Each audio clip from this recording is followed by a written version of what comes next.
Hey guys, Mark Potter.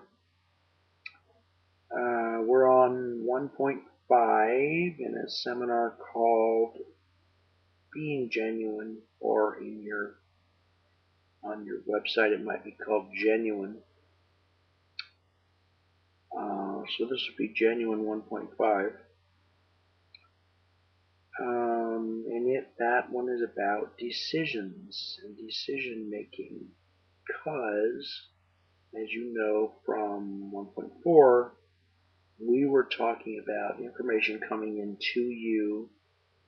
That's like how much there's so many things going on when anything's being done, all the stuff that goes on in each person's head and their language and body language and what they're trying to say and their ability to say things. And there are probably thousands of factors. And you're doing your best to glean and figure out what the person is trying to say. So once you have received something, whatever it is, you make some decisions about it. And I don't mean just decisions like, okay, I'll go act on some suggestion you made, which of course is one of the many decisions. You make decisions that are more internal. How is this really, who is this guy? What is he trying to accomplish by saying this to me? All that kind of stuff. We usually do that. We nearly always do that. Or what does she really want out of this? Or, well, gee, wasn't that nice? Or, oh my goodness, that was rude. Or, well, that guy can, fly off the cliff. Or something. We usually do that.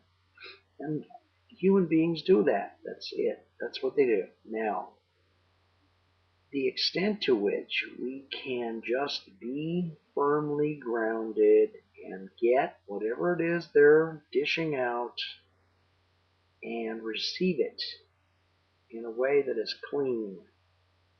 CLEAN, clean. It will behoove you. It will behoove me. It will behoove you to do that.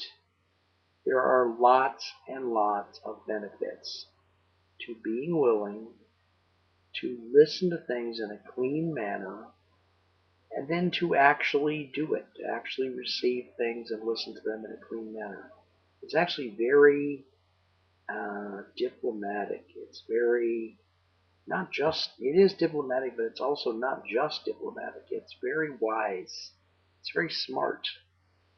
I have seen very successful people kind of navigate around through their life and get things done and create circumstances in which something will happen that they want to see happen in such a skillful way that it's mystifying.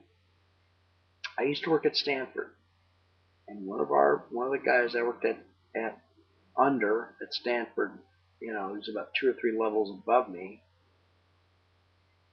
We were talking late one night, having a cup of tea, and he said, people at Stanford who are at the higher levels, and I probably shouldn't be using the word Stanford because it's Stanford, and unless I'm saying something that's 144% positive, they don't want to hear it in the public eye. I'll probably get a call, 5 minutes after I do this clip.